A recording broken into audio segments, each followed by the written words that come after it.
millennia, human existence has been built around a really predictable rhythm. Spring, summer, autumn, winter. Exactly. You knew when to plant, when to harvest, when the cold was coming. Our whole calendar, our whole culture really is based on that ancient annual heartbeat. It's a foundation of civilization. But what if that familiar framework is dissolving? What if those 4 seasons are being stretched, compressed, and maybe even replaced by something entirely new, something driven not by the graceful tilt of the earth, but by us? By our own activity.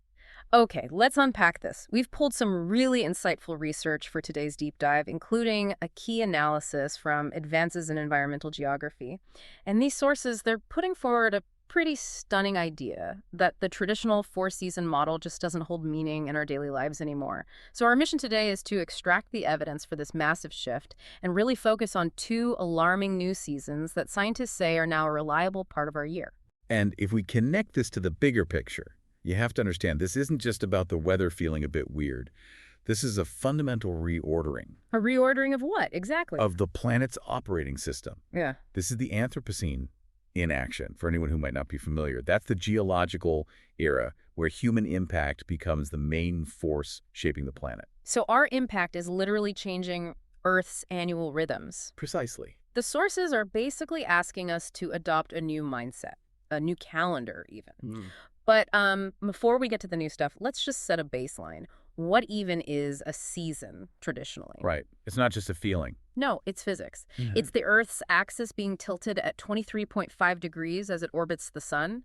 That tilt means different parts of the planet get more or less direct sunlight throughout the year. And that simple pattern of light and heat is what created those distinct seasons we all learned about. Yeah. It's most obvious in the temperate and polar regions, of course. Of course. But what's so wild here is how decades of human activity are now powerful enough to override that fundamental physics. Climate change isn't just, turning up the thermostat a little. It's more than that. It's scrambling the very signal that has dictated life cycles for tens of thousands of years. And you can see it happening. The traditional seasons are actively morphing. The sources are full of data on this. It's not just a feeling, it's measurable. We know summer is getting hotter and, crucially, a lot longer. And winter is getting shorter. Demonstrably shorter and warmer, especially in the northern latitudes. What about spring? People love an early spring. That early spring seems nice, doesn't it? Yeah. But it's actually a sign of deep ecological disruption. Studies show vegetation is hitting peak green up to 3 weeks earlier than it did just a few decades ago. 3 weeks. And that timing is now out of sync with everything else. But this shift is also, and this is maybe more frightening, it's extending the windows of danger, what we might call danger seasons. Danger seasons, that's a good way to put it. Take the typhoon season in the Atlantic and Pacific. That period of intense storm activity is now stretching out, lasting longer into the year. Coastal communities have to be on alert for a much longer period. Right. The off-season is shrinking. And the California wildfire season, the data on this is stark. The sources note that the average fire window there has increased by about 75 days since the 1970s. 75 days. So what was a specific, maybe 3-month risk? Is now practically year-round. It's blurring the lines completely. A seasonal threat has become a constant one. And this leads us to the next point, where seasons aren't just changing, in some cases, they're just vanishing. Vanishing. Yeah. Think about places that rely on sustained cold for their entire annual cycle. The sources mention the impact of reduced snowpack in high-altitude regions all over the world. Which affects drinking water for millions. It does. But it also economically and culturally destroys the traditional winter sports seasons that those communities are built on. So the whole season just disappears. Or it becomes too short and unreliable to matter. Right. We're also seeing these really specific ecological windows just closing. For instance, the breeding season for certain seabirds in northern England has been drastically reduced. Why is that so important? Because it's a critical indicator. It tells us the environmental conditions they need, the food, the right temperature.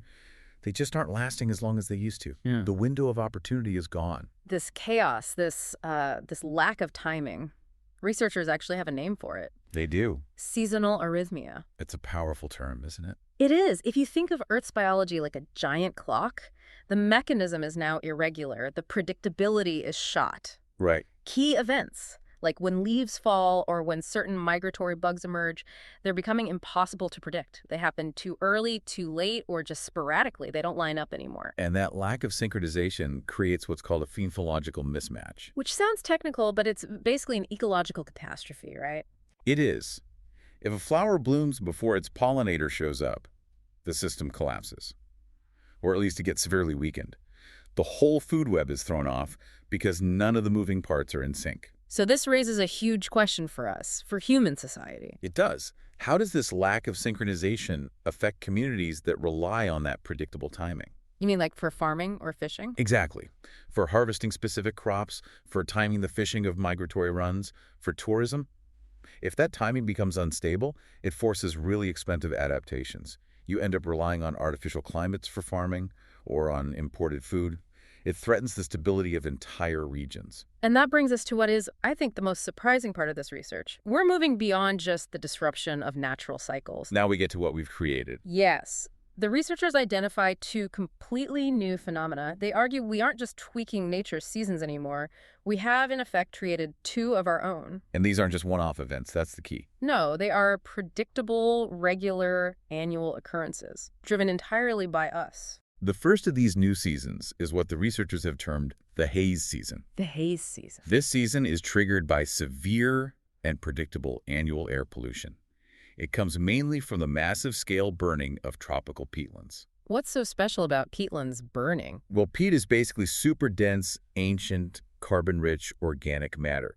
So when it burns, it's not like a regular forest fire. It releases this incredibly dense, long-lasting, hazardous pollution. It's packed with stored carbon and toxic particles. And this is why it's so alarming. In countries across Southeast Asia, Indonesia, Malaysia, Singapore, this isn't just an occasional bad air day anymore. No, it's become a regularly predicted annual event. A seasonal disaster. It means school closures, government warnings, stocking up on air filters. The shift in perception is everything. These events have gone from being seen as sporadic, unfortunate disruptions to being viewed as routine threats. Just like you prepare for winter blizzards, millions of people now have to prepare for the guaranteed arrival of the haze. And the second new season is maybe the most shocking visual of all. The garbage season. Yeah. Now hold on. A season defined by waste. I mean, isn't that just a terrible problem we have year-round?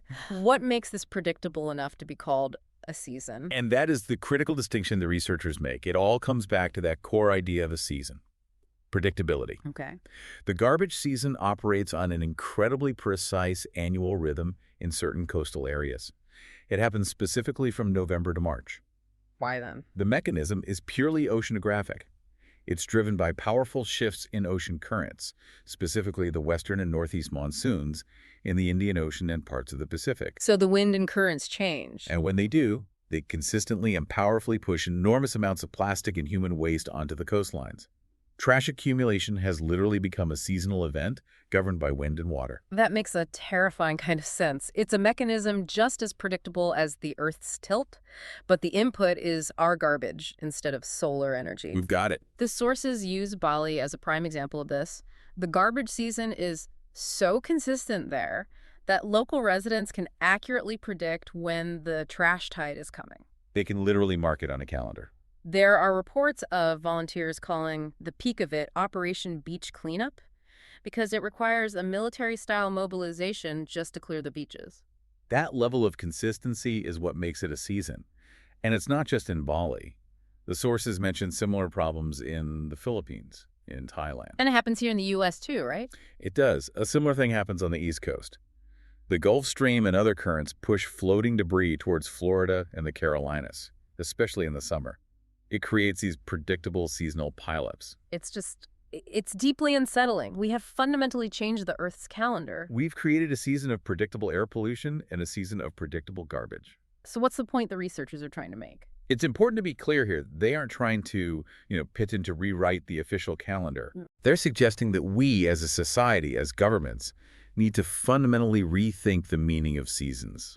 We have to move past this nostalgic idea of the 4 seasons and start incorporating these new human-made realities into our planning. So what does this all mean for you listening to this right now? As the Anthropocene keeps disrupting these ancient rhythms, having a more flexible, adaptive view of the year is, well, It's essential. it's a survival tool. It really is. This knowledge helps you keep pace with a world that isn't following the old rules anymore. And this isn't some abstract theory, it's practical. It affects where you might decide to travel, when crops need to be planted, and how public health resources get deployed. If you live in Southeast Asia, you prepare for the haze season. You need industrial-grade air filters. It's about managing risk in this new era. The dissolution of the 4 traditional seasons, that seasonal arrhythmia, that's a massive ecological disaster we have to confront. And the frightening regularity of the 2 new human-made seasons, haze and garbage. That's a profound challenge for society and for how we govern ourselves. We've always defined our lives by the sun, the wind, the cold.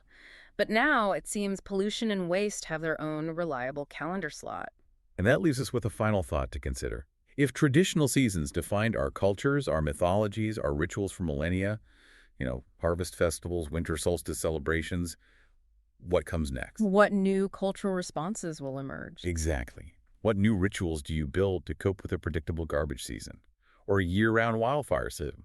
What does a calendar even look like when the rhythm of our lives is increasingly defined by pollution instead of planetary tilt? That's the question we're all left to ponder now.